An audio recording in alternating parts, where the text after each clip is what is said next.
Bonjour, salut, bonsoir à vous, peuple de Dieu, peu importe où tu es, que l'éternel Dieu Tout-Puissant te soit favorable, telle est notre devise. Comme je dis toujours, soyez fortifiés, faites des bonnes actions, n'arrêtez pas, ne vous fatiguez pas, faites-les car telle est votre mission ici sur la terre.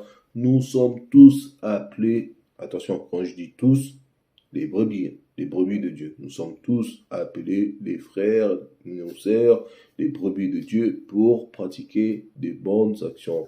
Donc, faites des bonnes actions, n'arrêtez pas. Telle est notre mission ici sur la terre. Que toute la gloire soit rendue à lui seul, le Tout-Puissant Dieu, Jésus-Christ. Alors aujourd'hui, nous allons parler, mes frères, mes sœurs, d'un thème assez facile, mais quand on pose la question à une personne ou à 15 personnes, mais on aura 15 réponses différentes. Ou peut-être, si je m'abuse, 10 réponses différentes par là. Mais c'est ça que nous allons parler. Alors, notre thème d'aujourd'hui, c'est pourquoi allons-nous dans les assemblées des saints ou dans l'ensemble des saints. Entre parenthèses, je pourrais aussi dire pourquoi nous allons dans les églises pour que ça soit plus compréhensible pour tout le monde. On sait que l'église, c'est toi, l'église, c'est l'ensemble des peuples que Dieu a mis des côtés. Mais bon, c'est pas l'église bâtiment comme j'ai dit, mais pour que ça soit compréhensible pour tout le monde, pourquoi allons-nous dans les églises, entre guillemets, dans les assemblées des saints? C'est tout autour de ça que nous allons partager. Alors, avant de commencer à rentrer dans le but de notre sujet, dans notre émission, nous allons prier que l'Éternel lui-même nous conduit. Faites des grands cris, faites de l'honneur à celui qu'on appelle les maîtres par excellence, les grands maîtres, Seigneur Jésus-Christ, prions. Seigneur éternel Dieu Tout-Puissant, merci pour ces temps favorables, honorables, Seigneur, que tu nous as donné, Père. Nous t'appelons, Seigneur éternel, que tu puisses nous guider, que tu puisses nous enseigner, que tu puisses parler, Père, afin que la sagesse nous soit acquise, Père éternel. Seigneur, nous savons que, Seigneur, l'enseignant comme toi, par excellence, n'existait pas, Père. Tu es le seul, au-dessus de toi, il n'y a que ton trône, Père éternel. Sois glorifié, Père. Nous croyons en tout ce que nous avons dit et nous voyons tout cela s'accomplir au nom de Jésus-Christ. Merci infiniment, Père. Amen. Alors, Amen, Amen. Soyez bénis, soyez tous fortifiés. Bon, d'ailleurs, nous sommes bénis depuis la nuit des temps. Que l'Éternel vous soit favorable au nom de Jésus-Christ. Alors, pourquoi allons-nous dans les églises ou pourquoi allons-nous dans les assemblées des saints? Alors, comme je vous ai dit, on aura plusieurs réponses. Je poserai la question à 20 personnes, j'aurai 20 réponses différentes ou 15 à 10 réponses différentes. Certaines me diront parce que je vais aller au paradis, je vais à l'église pour fuir les démons, je vais à l'église pour trouver une solution pour mon problème des maris ou des femmes de nuit, je vais à l'église pour la malade que j'ai, pour que cette maladie-là soit partie, que je sois guéri. Je vais à l'église parce qu'il faut que je glorifie Dieu. Je vais à l'église. Voilà, on aura toutes des questions, au moins 10 questions différentes à cette question-là. Donc, moi, je m'aurais bien donné la réponse pourquoi nous allons à l'église, mais je ne veux pas que cette réponse-là vienne de moi. Je veux que cette réponse-là sorte des Écritures. C'est pour ça que je vous invite à prendre Jean 8, versets 1 à 2. Nous allons lire ça ensemble. Alors, je lis au nom de Jésus-Christ. Jésus s'est rendu à la montagne des Oliviers, mais dès le matin, il alla de nouveau dans le temple, et tous les peuples vinrent à lui, Satan assis, il les enseigna. Amen. Alors, la Bible nous enseigne, la Bible elle nous dit pourquoi nous allons à l'église. Donc, pourquoi nous allons à l'église? C'est pour être enseigné. Donc, nous voyons que Jésus va au temple pour enseigner. Les peuples viennent à lui pour écouter les enseignements. Donc, la Bible ne dit pas les peuples viennent à Jésus pour les miracles. Non, les peuples viennent à lui pour écouter les enseignements. Je vais aussi prendre Deutéronome 4, 14, lui aussi qui va soutenir ce que je viens de dire. Alors, Deutéronome 4, 14, qui nous dit la Bible. Je lis au nom de Jésus-Christ. En ces temps-là, l'Éternel me commanda de vous enseigner des lois et des ordonnances, afin que vous les mettiez en pratique dans les pays dont vous allez prendre possession. Amen. Donc nous voyons dans les pays dont vous allez prendre possession. Donc, peu importe où tu sois, mon frère, peu importe où tu sois, ma sœur, que tu sois en France, que tu sois à l'Europe, que tu habites Afrique, que tu habites États-Unis, Australie, les 5 continents, peu importe où tu es, dans le pays où tu es. Donc, la Bible nous dit, en ces temps-là, l'Éternel me commanda de vous enseigner des lois et des ordonnances, afin que vous les mettiez en pratique partout dans les pays dont vous allez prendre possession. Donc, nous partons à l'église, encore une fois, c'est pas pour chercher les miracles ou pas pour avoir déjà son billet pour les paradis, déjà pour... Non, ce n'est pas pour ça, ou pour fuir les démons, ou pour chercher les guérisons sur les maris ou les femmes des nuits. Non. Après, ce sont des choses que Dieu peut opérer les miracles en travers les saints. En travers les saints, Dieu peut opérer les miracles. Mais la première réponse ou la première objectif, ce n'est pas pour aller chercher des miracles. Non, c'est pour aller être enseigné. Je continue, frères et sœurs. Je vais prendre Marc 16, 17, 18. Marc 16, 17, 18, qui nous dit la Bible. Je lis au nom de Jésus-Christ. Je cours un peu vite pour que j'ai que 21 minutes. Donc c'est bien pour ça. Alors, je lis au nom de Jésus-Christ.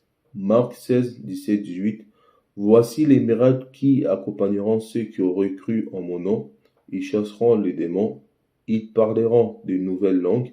Ils saisiront des serpents. S'ils boivent quelque breuvage mortel, il ne leur fera point de mal.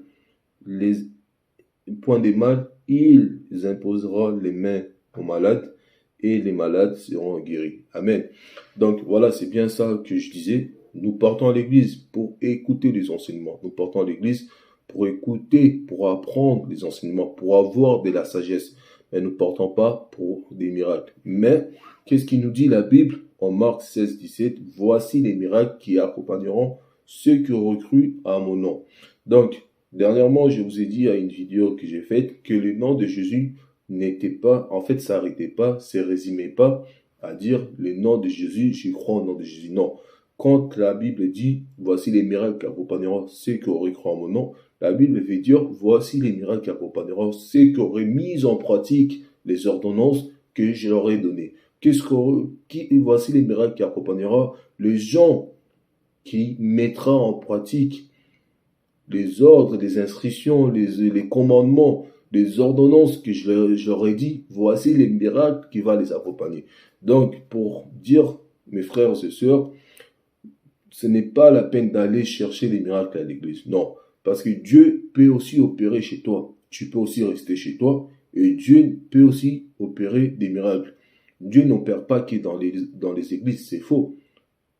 Les pasteurs que tu vois ou l'homme de Dieu qui s'y trouve devant toi, ça se peut que toi, tu possèdes un don de guérison que lui ne possède pas.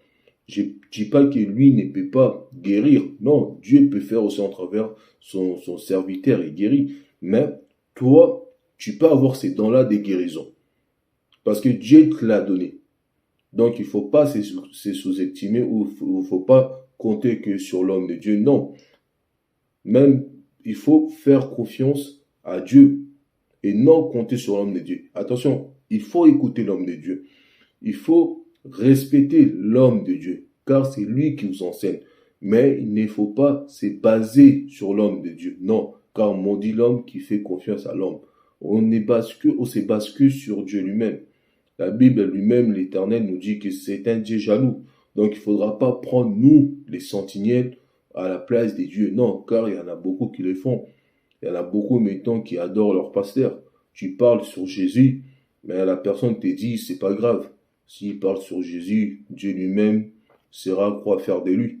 Mais tu parles de son pasteur, de son prophète, de son apôtre, mais limite, vous allez en venir en main. Ça sera une bagarre. Ça sera terrible. Mais si tu parles de Jésus-Christ, oh, c'est pas grave. La vengeance est pour Dieu. Mais si tu parles de l'homme de Dieu, mais c'est catastrophe. Donc voilà, vous mettez les hommes de Dieu à la place de Dieu lui-même. Non, c'est de l'idolâtrie. Il faudra mettre les actions que Dieu, les commandements que Dieu a donnés en première position. Tu aimeras ton Dieu plus que toute chose. Donc ce Dieu, lui Dieu, et personne d'autre, frères et sœurs. Donc je disais, voici les miracles qui accompagneront ceux qui auraient cru en mon nom. Donc croire au nom, c'est mettre en pratique les ordonnances que le Seigneur Jésus-Christ a laissées. Donc quelles sont les ordonnances? Tu aimeras ton Dieu, vous connaissez, comme tu aimeras ton Dieu comme personne d'autre, et tu aimeras ton prochain. Voilà, les commandements, vous les connaissez. Je ne vais pas donner mes idées, mais ce n'est pas pour ça que nous sommes venus parler du commandement de Dieu. Donc, vous le savez, c'est quoi les commandements que Jésus a donnés.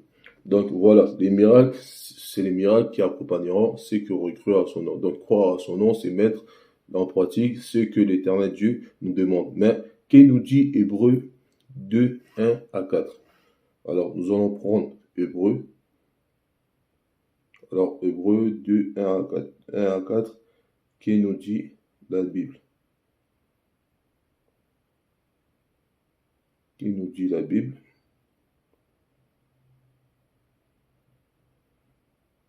Alors,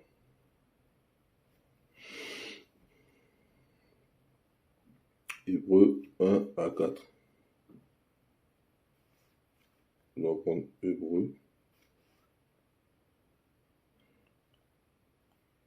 Hébreux 1 à 4, qui nous dit la Bible. J'ai lu au nom de Jésus-Christ. Hébreux 1 à 4, la Bible nous dit, Hébreux 2, excusez-moi, Hébreux 2, 1 à 4. 2, 1 à 4. Alors, la Bible nous dit, c'est pourquoi nous devons d'autant plus nous attacher aux choses que nous avons entendues, de peur que nous ne soyons emportés loin d'elles. Voilà, je continue. 2. Car si la parole annoncée par des anges a eu son effet, et si toute transaction et toute désobéissance a reçu une juste rétribution, comment échapperons-nous en négligeant un si grand salut qui annonce d'abord par les seigneurs nous a été confirmé par ceux qui l'ont attendu.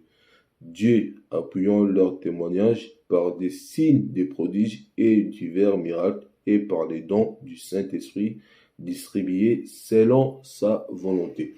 Amen. Voilà. Mais qu'est-ce qui nous intéresse là, frères et sœurs? C'est Hébreux 2.1. Il nous dit, c'est pourquoi nous devons d'autant plus nous attacher aux choses que nous avons entendues et de peur que nous ne soyons emportés loin d'elle. Vous voyez? Donc, nous devons nous attacher. C'est quoi les choses que nous avons entendues? C'est les ordonnances, les instructions, les commandements du Seigneur. Donc, c'est ça les plus importants, de s'attacher à ça et non à autre chose. Ne pas s'attacher aux miracles, ne pas s'attacher aux prophéties, ne pas s'attacher aux hommes de Dieu, mais s'attacher aux choses que nous avons entendues. Les choses, les ordonnances que nous avons entendues. Après, en 4, Hébreux 2, toujours là, je en 4, il nous dit, Dieu appuyant leur témoignage par des signes, des prodiges et divers miracles et par les dons du Saint-Esprit distribués selon sa volonté. Donc, celui qui s'attache par ses instructions, qui s'attache par ses commandements, Dieu, par la suite, il va appuyer cela par des témoignages. Les témoignages, c'est quoi? Par les prodiges, des divers miracles. Les divers miracles, tu les feras. Car ce n'est pas qu'est réservé aux hommes de Dieu de faire les miracles. Non, c'est fini. Aujourd'hui, nous sommes dans le royaume des sacrificateurs. Donc, comme toi aussi, tu peux aussi produire, je voulais dire, les miracles. Donc, c'est pas que l'homme de Dieu qui peut produire les miracles. Rapidement, je vais prendre, je prends 1 Corinthiens 1, 22. 1 Corinthiens 1, 22, qui nous dit la Bible. 1 Corinthiens 1, 22, je lis au nom de Jésus-Christ. Alors, les Juifs demandent des miracles et les Grecs cherchent la sagesse. Amen. Voyez-vous, aujourd'hui dans les églises, vous qui dites que vous êtes chrétiens, vous les enfants de Dieu, vous partez dans les assemblées des saints pour demander les miracles. Tu vas dans l'Assemblée des saints pour demander à l'homme de Dieu qu'est-ce qu'il voit pour toi. L'homme de Dieu, tu vois quoi? Je vais une prophétie, je vais des miracles, je vais ceci, je vais aller en France, je vais avoir des enfants, je vais être marié, je vais trouver du travail. En fait, tu vas pour demander des miracles. Insensé. C'est insensé. Car, qu'est-ce qui est plus important? Les miracles ou la sagesse? C'est les miracles ou la sagesse qui est important. Je relis au nom de Jésus-Christ. 22. Les Juifs demandent des miracles et les Grecs cherchent la sagesse. 23. Nous prêchons Christ crucifié, scandale pour les Juifs et folie pour les païens. Mais puissance de Dieu et sagesse de Dieu pour ceux qui sont appelés tant Juifs que Grecs. Amen. Frères et sœurs, je vous parle avec amour.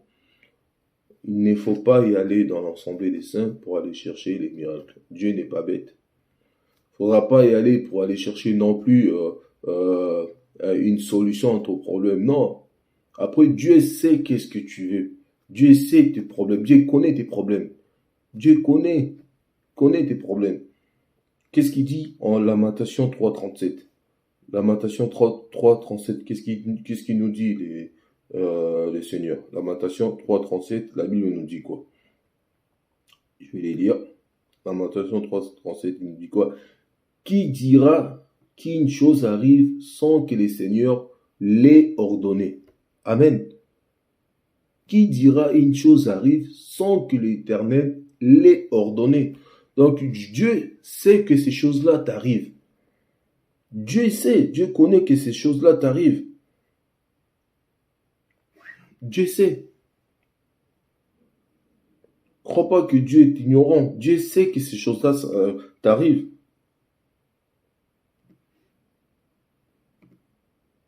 Je vais prendre un verset, Philippiens 2.13.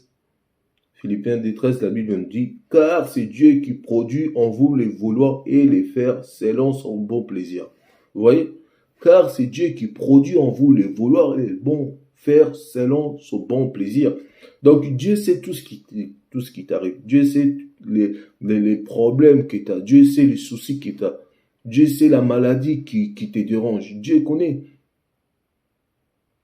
Donc toi, va à l'église, à l'attention, va à l'Assemblée des saints avec une attention d'aller apprendre les enseignements. Les enseignements, c'est la sagesse. Et la sagesse, c'est Dieu. Voyez-vous, qu'est-ce qui s'est passé sur la montagne après les gènes de notre Maître Seigneur, le roi des rois, Jésus-Christ, après après les gènes de 40 jours, 40 nuits, le diable, Satan, est venu tenter les maîtres. Il lui disait, si tu es l'enfant de Dieu, prends cette pierre et transforme-la en pain. Si tu es l'enfant de Dieu, jette-toi, Dieu va recommander à tes anges pour venir te porter avec ses ailes. Mais qu'est-ce qui s'est passé? Les maîtres répondaient, les maîtres disaient que l'homme ne vivra pas que du pain. Jette-toi, les anges viendra. Jésus lui répondrait qu'on ne tente pas Dieu. Vous voyez, c'était la sagesse contre la sagesse, la connaissance contre la connaissance. C'était pas les miracles. Donc, c'est qui veut nous dire, l'Éternel voulait nous dire que, donc, c'est lui qui cherche les miracles, c'est un insensé. C'est lui qui va dans les ensembles pour trouver les miracles, c'est un insensé. Mais c'est lui qui va pour trouver la sagesse, c'est celui-là qui est intelligent. C'est celui-là que Dieu appelle, voici, l'heure arrive, et t'es déjà arrivé, où les peuples, où les vrais adorateurs adorera les pères en vérité, en esprit. C'est ceux qui recherchent la sagesse. Mais toi, tu recherches les miracles. C'est insensé, mon frère, c'est insensé. Parce que tu resteras toujours bébé spirituel. Et c'est pour ça que les faux hommes de Dieu, les loups, jouent avec vous. C'est pour ça que les loups vous escroquent. C'est pour ça que les loups couchent avec vos femmes, couchent avec vos filles. C'est à cause de ça que tu t'attends plus avec tes proches, que tu es séparé de tes proches. Pourquoi? Parce que tu es un bébé spirituel et tu cherches que les miracles, tu cherches que les prophéties. Mais si tu aurais cherché la sagesse, tu aurais vu que ces loups-là ne peuvent pas venir t'escroquer, ne peuvent pas venir t'embrouiller l'esprit. Donc, partez mes frères, partez mes bien-aimés, mes sœurs, avec l'intention d'apprendre, d'être enseigné, et non avec l'intention d'aller trouver les prophéties ou trouver les miracles ou quoi. Non, non, non, c'est pas ça. Mais encore une fois, je ne dis pas que si tu as des problèmes, tu n'iras pas à l'église parce que tu n'iras pas dans l'ensemble ou tu n'en parleras pas avec l'homme de Dieu parce que tu as des problèmes. Non, tu as des problèmes, partage, mais l'attention que tu es parti, c'est aussi parce qu'aujourd'hui, les gens, ils y vont à l'église que pour trouver des miracles, pour trouver les solutions à leurs problèmes. Et une fois trouvés, ils viennent plus. Donc, ils vont plus. Parce que ça y est, j'ai trouvé la solution pour mon problème. Et après, prochainement, quand il aura encore d'autres problèmes, il va revenir tel un chien. Mais alors, si tu es venu avec la sagesse, tu as appris la sagesse, tu es calé par là. Il y a un adage qui dit, apprends-moi à pêcher au lieu de me donner les poissons. Car c'est lui qui a la sagesse, c'est celui-là qui est rempli du Saint-Esprit. Mais c'est lui qui cherche les miracles, c'est celui-là qui est insensé. Qui est insensé, bien aimé. Je prends mon dernier verset, Proverbe 1, 7. Proverbe 1, 7, la Bible nous dit, Proverbe verset 1, 7, je lis au nom de Jésus-Christ, la crainte de l'Éternel est le commencement de la sagesse ou de la science. Les insensés méprisent la sagesse et les instructions. Amen. Vous voyez? Donc, la crainte de l'Éternel est le commencement de la sagesse. Mais nous connaissons, vous et moi, c'est qui la sagesse? C'est qui l'incarnation de la sagesse? C'est Dieu lui-même. Quand Salomon demanda à Dieu, Dieu lui dit, demande-moi tout ce que tu veux. Il lui demanda la sagesse. La Bible dit que cette réponse a plu à Dieu. Et Dieu lui a donné plus que la sagesse. Pourquoi? Parce que dans la révélation, Salomon demandait que Dieu lui-même ne demandait pas les miracles. Parce que si Salomon aurait demandé autre chose, mais n'aurait pas eu la sagesse. Mais étant donné que Salomon avait demandé la sagesse, qui est dans la révélation, lui-même, le tout-puissant Dieu Jésus-Christ, donc, avait la sagesse et avait les richesses, avait tout ce qu'il y avait. Vous voyez? Donc, qu'est-ce qui est important? C'est de demander la sagesse, s'accrocher à la sagesse, s'accrocher aux enseignements, de mettre les enseignements en pratique. C'est ça qui est important.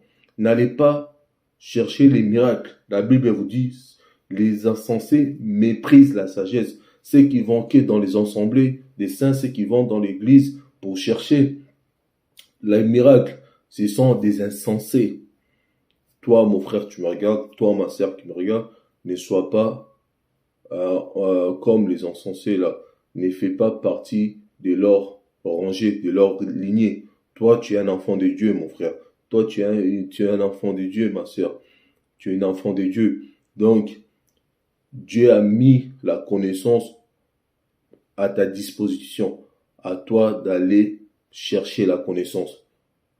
Ne te laisse pas t'embrouiller ou ne te laisse pas influencer par ces loups, par ces enfants du diable. Parce qu'il y a des enfants du diable qui sont là pour nous distraire, pour te dire, viens, on va aller, là-bas ils font des miracles, viens, là-bas ils font des miracles, parce que tu as des... Non, toi va à l'attention d'avoir la sagesse. Et Dieu verra ton attention et Dieu va régler ton problème au nom de Jésus, car c'est lui le donateur de Dieu le Tout-Puissant, où les personnes ne peuvent ne pas y aller, mais Dieu va jusqu'à là-bas pour ramener la victoire, ramener la solution, ramener la guérison, ramener tout que toi, tu en as besoin. Et l'Éternel va te le donner. Donc voilà, telle est notre émission d'aujourd'hui. Pourquoi allons-nous dans les assemblées des saints? Entre parenthèses, dans les églises, nous allons pour être enseignés. Donc, n'allons pas dans les assemblées des saints avec les esprits tordus à dire que je viens juste pour être guéri ou avoir des solutions à mon problème. Donc voilà, que Dieu vraiment se manifeste puissamment dans vos vies et que Dieu, le Tout-Puissant, vous soit favorable, que la sagesse soit avec vous au nom de Jésus-Christ. Je vous laisse, je vous dis à bientôt si cela plaît à Dieu. Merci beaucoup d'avoir suivi cette émission. À la prochaine, que Dieu vous soit favorable. Merci, à bientôt, au revoir.